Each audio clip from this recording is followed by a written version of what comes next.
नमः शिवाय। दोस्तों, मैं त्रिवेदी रवि, ज्योतिष आचार्य, वास्तु कंसल्टेंट।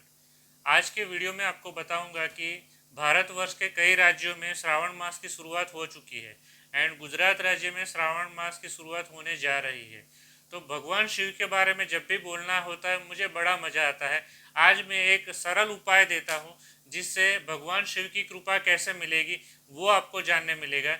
ये वीडियो आखिर तक देखते रहिए, वो उपाय आपको समझ में आ जाएगा। सबसे पहले भगवान शिव जो महादेव है वो सबसे प्रिय क्यों है वो देखेंगे आप। भारतवर्ष में उत्तर से लेकर दक्षिण तक, पूर्व से लेकर पश्चिम तक कोई भी राज्य ऐसा बाकी नहीं जहाँ पे उनकी पूजा नहीं होती हो।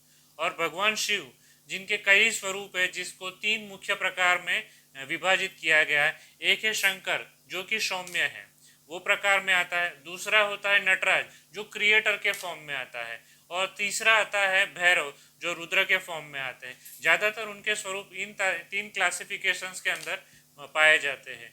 अब सबसे बड़ी चीज़ है कि जब मैं आपको ये उपाय बताने जा रहा हूँ तो उसका बैकग्राउंड क्या है वो मैं थोड़ा समझा देता हूँ। एक मज़ेदार चीज़ मैं बताता हूँ आपको कि भगवान शिव के गुणगान करने के लिए हम बहुत छोटे हैं, बट भगवान शिव का एक प्रसंग यहाँ पे मुझे याद आता है। एक बार हुआ क्या, जो परमपिता ब्रह्मा है वो माँ भवानी के पास गए और बताया कि हे भवानी, तुम्हारा पति जो शंकर है वो पागल हो गया है, वो आशुतोष हो गया है। आशुतोष का मतलब होता है छोटी सी बात की पूजा प्रशंसा करने पर जो संतुष्ट हो जाता है, जो प्रसन्न हो जाता है, उसे आशुतोष बोलते हैं।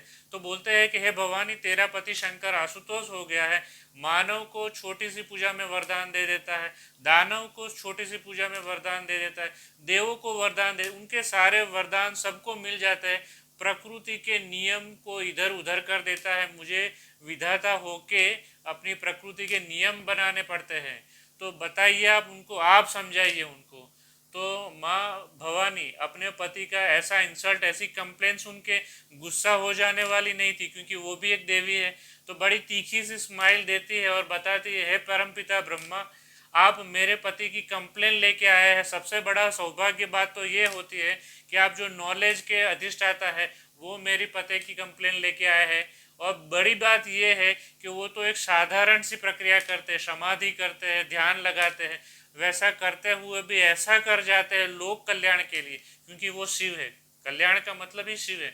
वो कल्याण करने के लिए ऐसा कुछ कर जाते हैं कि आपकी सारी शक्तियाँ वापस लगा देनी पड़ती है। तो इससे बड़ा सौभाग्य, इससे बड़ा शक्तिशाली यूनिवर्स में कौन पुरुष होगा, ये मेरे लिए सौभाग्य की बात है। ऐसा माँ भवानी उनका वर्णन देती है। हम इसी तरीके से भगवान शिव को समझ लेते हैं कि वो कितने शक्तिशाली और कितने शांत हैं।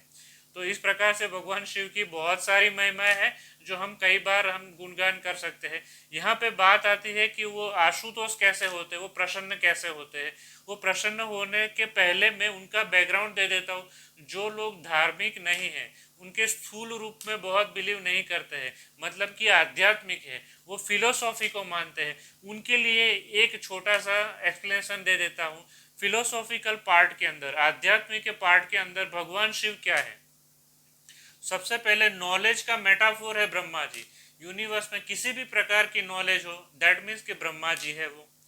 यूनिवर्स में किसी भी प्रकार का एक्शन लेते हैं, वो क्या है, भगवान विष्णु है। और यूनिवर्स में किसी भी प्रकार की एनर्जी है, किसी भी प्रकार का स्पेस है, तो वो कौन है, शिव है। तो सबसे बड़ा स्पेस यूनिवर्स में, पृथ्वी तो इतनी छोटी है, छोटे छोटे प्लेनेट 9 है, तो उसकी नॉलेज भी इतनी छोटी है।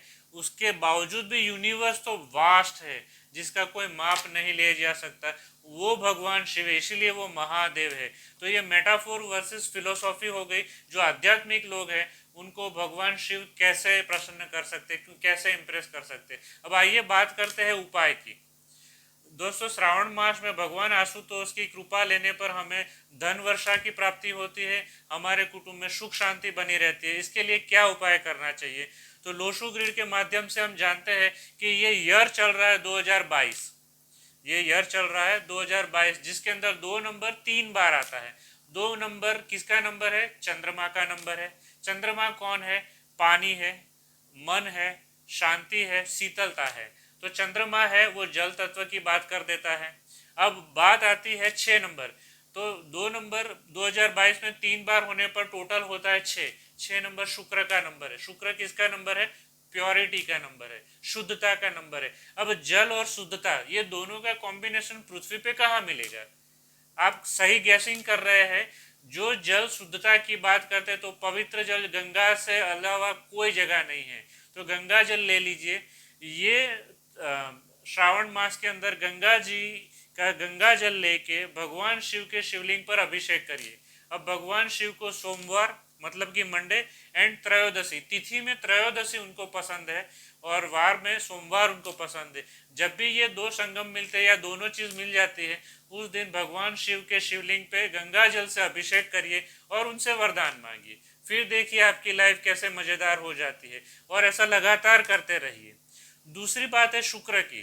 तो शुक्र का क्या चीज है? शुक्र का मतलब क्या होता है? तो शुक्र सुगंधि है, शुक्र पुष्प है, शुक्र फल है, शुक्र रस है। तो यहाँ रस की बात आती है। यहाँ पे रस सब रस जिसमें मिल जाते हैं वो क्या होता है? वो मधु होता है। वो गुजराती में मध बोलते हैं, इंग्लिश में हनी बोलते हैं और हिंदी में शहद बोलते हैं। वो छोटी सी चम्मच या कटोरी जितना शहद ले लीजिए। इसके बाद बिल्व पत्र ले लीजिए, 5 या 11 बिल्व पत्र ले लीजिए। अब बिल्व पत्र में 3 पर्ण होते हैं।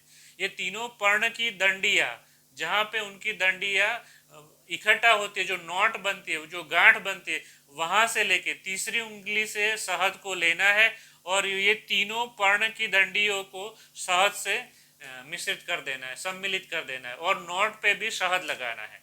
इस प्रकार से 5 या 11 बिल्व पत्र को तैयार करिए। अब सबसे पहले क्या करना है? पूरी पूजा सीखनी है तो मेरा पुराना वीडियो है जिसमें भगवान शिव की पूजा कैसे की जाती है मैंने विस्तार से वर्णन किया है। उसके बाद ये प्रयोग कैसे करना है, तो सबसे पहले आसन लगा के गंगा जल से भगवान शिव के शिवलिंग पर अभिषेक करना है। तब ओम नमः शिवाय का मंत्र जाप मन में करते रहना है।